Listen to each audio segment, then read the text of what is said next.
To a certain slightly uninformed expert, this Dollar General in Faith, South Dakota would seem an economic impossibility disproven only by its existence.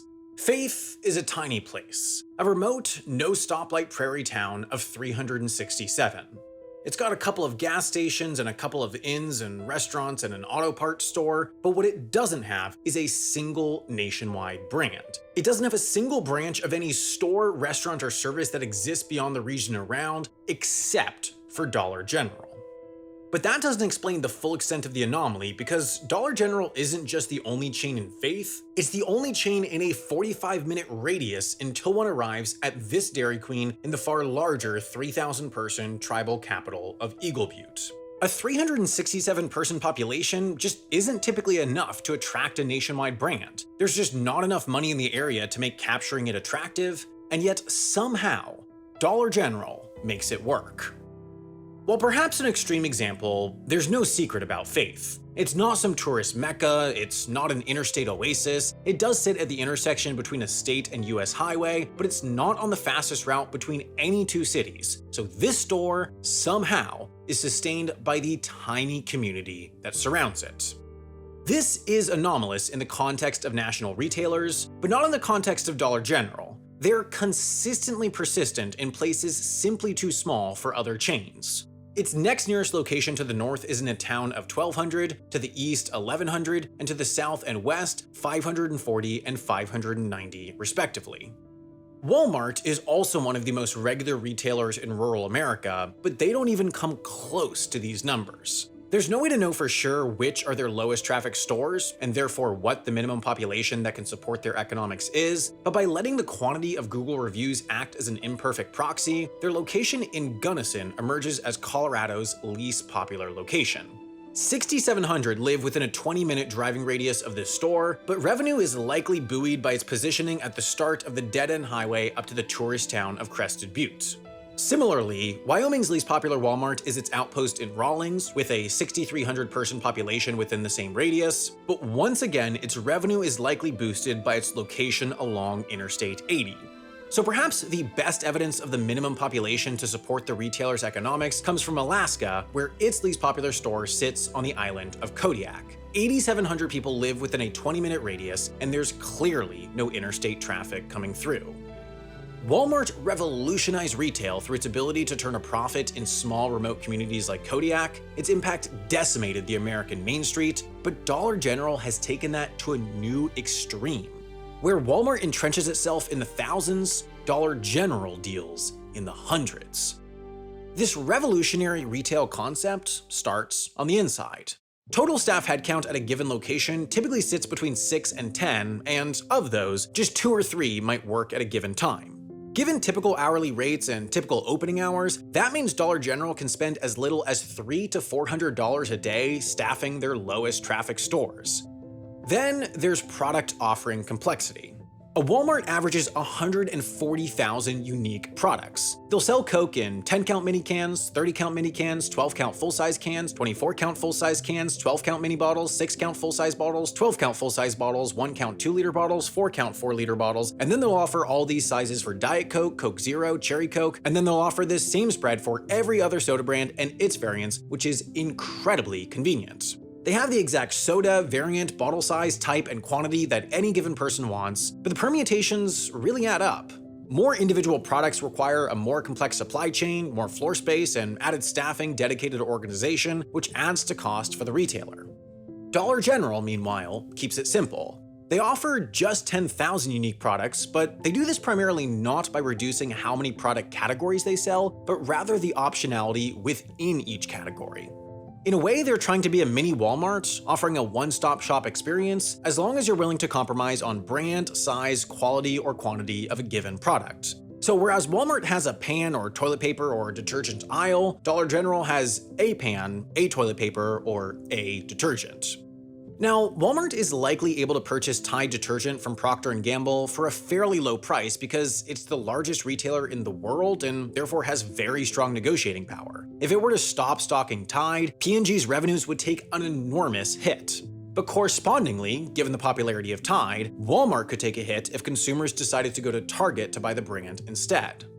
Dollar General, meanwhile, has that same enormous negotiating power with their same enormous size, but crucially, they don't have to stock everything.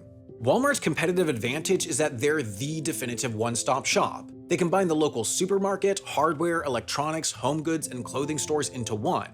Dollar General's competitive advantage is that they're the shop. They are the only game in town, and so they just need to offer one brand of laundry detergent, and that's the detergent people will get.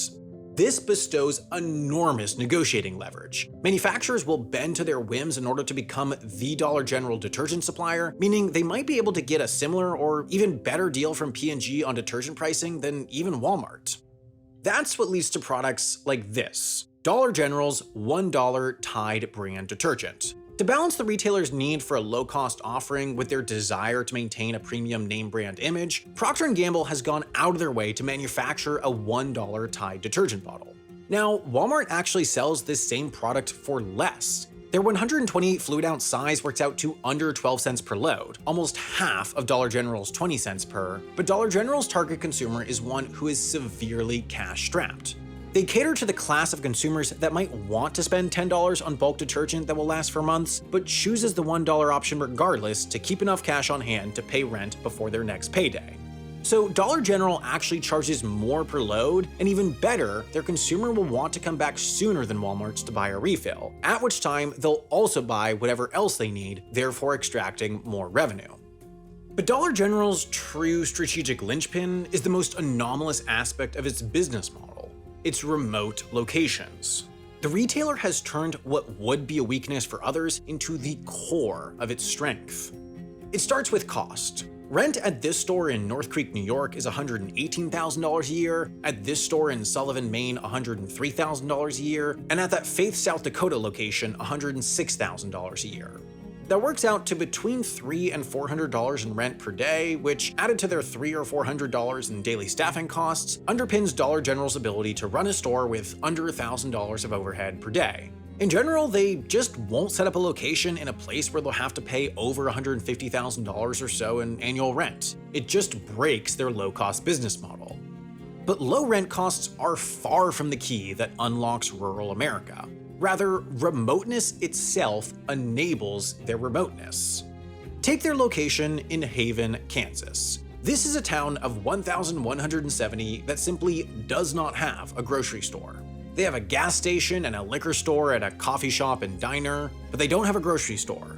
Dollar General is not a grocery store, but their locations do stock shelf-stable dry goods and frozen food, and some sell a limited supply of perishables.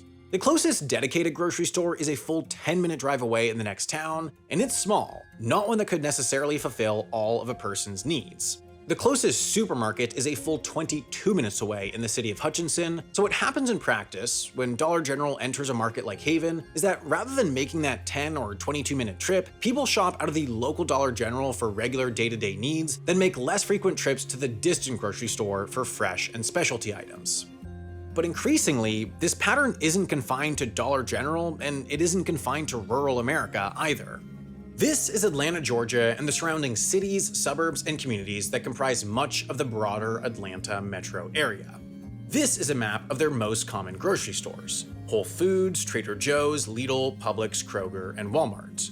They all do the same thing. They all trend north and east. But people live here too.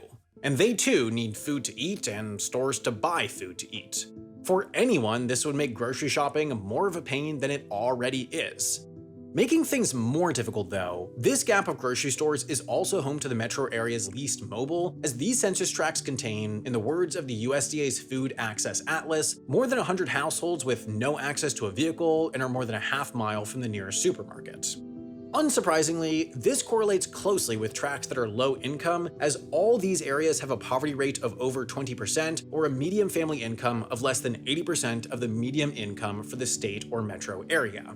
Put together, Atlanta residents with the least money and least mobility are the farthest from supermarkets. Now, of course, it's not a simple coincidence that some of the poorest and least mobile populations of Atlanta are farthest from supermarkets. These, after all, are areas still grappling with the legacy of redlining in the past, and areas that some academics have identified as current instances of supermarket redlining. the process by which businesses intentionally keep their distance from such areas for reasons that vary from crime rate and purchasing power to zoning restrictions and unfavorable street layouts. But regardless of their reasons, supermarkets simply don't exist in a large portion of the Atlanta metro area, creating an urban food desert. This is a void that dollar stores have stepped into. Unlike Atlanta supermarkets, dollar stores trend south and west, largely the areas left behind. And they provide an important service. They provide foodstuffs and basic home supplies at a low price point within walking distance or a manageable bus trip. This has happened in Atlanta, it's happened in Dallas, it's happened in New Orleans, and it's happened in a host of other major and minor American cities from Tulsa to Dayton. And in most of these urban cases, dollar stores effectively plug a hole that desperately needs to be plugged. It's for this reason that after some teenagers burned down a Dollar Tree in the city of Dayton in 2017, the community pleaded for it to be reopened. It's for this reason that the former New Orleans mayor celebrated the proliferation of dollar stores as the return of business investment in the city's East End post-Katrina. But plugging a hole is not solving a problem. It's just an imperfect temporary fix, not one meant to last. That's because the impact of a dollar store in a food desert isn't neutral to the health of a community, it's outright negative. Most American food deserts aren't so different from, of all places, Haven, Kansas. They have a dollar store, and they have, or until recently had, at least one grocery store that carries shelf-stable foods along with fresh produce and refrigerated meats and dairy products. The products that are lower margin for the business but lead to a more nutritious and diverse diet. Such stores have been harder and harder to come by, but many of America's tiniest towns have, against all odds, resisted the massive Albertsons and Kroger-fueled grocery industry consolidation. Too small to be attractive for the supermarket chains, and are home to some of the country's last independent grocers, right-sized to fit the communities they serve, barely hanging on as the brutal economics of America's monopolistic food supply system push them over the edge. But their perilous economics become all but impossible with the arrival of a neighboring dollar store. In Haven, Kansas, this store was Food Liner, which, after the opening of the Dollar General, saw its customer visits drop by nearly half, and after 3 years, saw its doors close for good. For any grocery store, it's typical for sales to drop by up to 30% when a dollar store is open nearby, as consumers head for canned soup, Frosted Flakes, Pop-Tarts, and the countless other shelf staples that are just a bit cheaper and a bit more convenient. This kills the grocery store that counts on such sales to justify carrying fresh produce, pushing them out of business. This, in turn, makes it more difficult to buy healthy, nutritious food, destroying the food desert's oasis, and putting people of modest means and mobility at a nutritional disadvantage. And the impact of dollar stores on communities is broader than just what people eat. In early 2019, the Dayton Daily News reported on plans for a new Dollar General on the east side of town. It'd be taking the place of a now closed grocery store, and it'd be the 70th dollar store within a 10-mile radius of downtown Dayton, Ohio. Like Atlanta, Dayton's dollar stores map closely along its most disadvantaged and downtrodden areas. Where their density is the highest is where poverty rates are the highest, and where their footprint is nearly zero is the suburban communities of Kettering and Beaver Creek, where household incomes are higher and grocery stores far more prevalent. At the end of 2019, local news reported that there were 28 separate dollar store robberies in the Dayton area, down from the high-water mark of 32 in 2017, but up from 24 in 2018. Effectively, dollar stores here have become a hotbed for crime. Now, in the case of Dayton, it's not that dollar stores are to be blamed for the area's crime rate, but rather that the design of the stores make them easy targets. Principally, these businesses deal in cash, as not until 2004 did Dollar General even take credit cards, making them ideal for a criminal of any level of experience.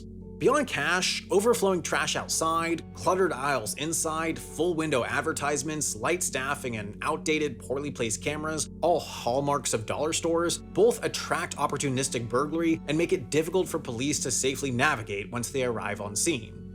In Dayton, the problem got to a point where the police received an average of nearly 1,000 calls to respond to dollar stores every year.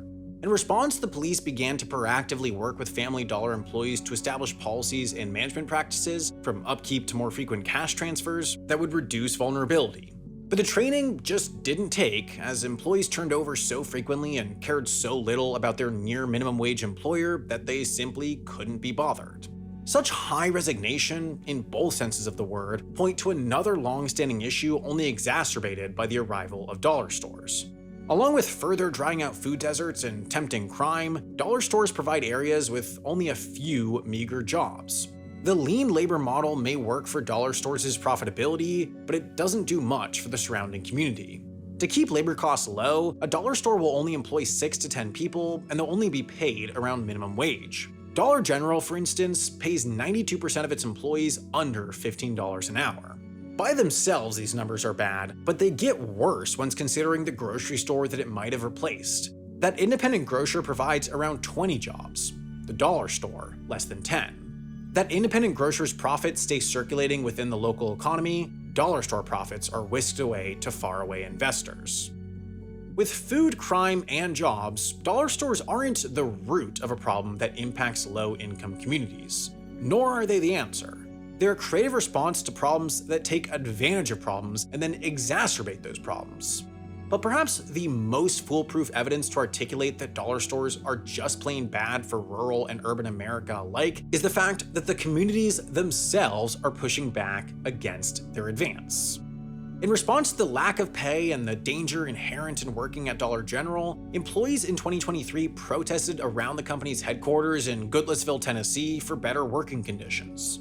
In 2018, the city of Tulsa passed an ordinance to limit new dollar stores and instead encourage full-service grocery stores. In the move's wake, 75 communities have blocked dollar store proposals, and 54 cities have enacted limits on dollar store development. Of course, these numbers are minor in comparison to the tens of thousands of dollar stores now spread across the US, but each case of grassroots pushback serves as a powerful rebuttal. That these communities, now marked by the neon signs signaling that the rest of the world has largely forgotten about them, are a problem, and enough of a problem to bring communities together to fight back. Fundamentally, Dollar General and its close equivalents are simply following the economic path of least resistance. They're outcompeting local businesses, and they're doing it fairly. But that path of least resistance leaves a trail of destruction that disadvantages individuals. That's because individuals' best interests can work against their best interests. People prefer having a dollar store and a grocery store and shopping at both, but in the process of doing what they prefer in the short term, they destroy that grocery store and create a scenario that is less desirable for themselves in the long term. So that's what government is for. It's an assembly of individuals into a collective that can solve these strange mismatches between two sets of best interests.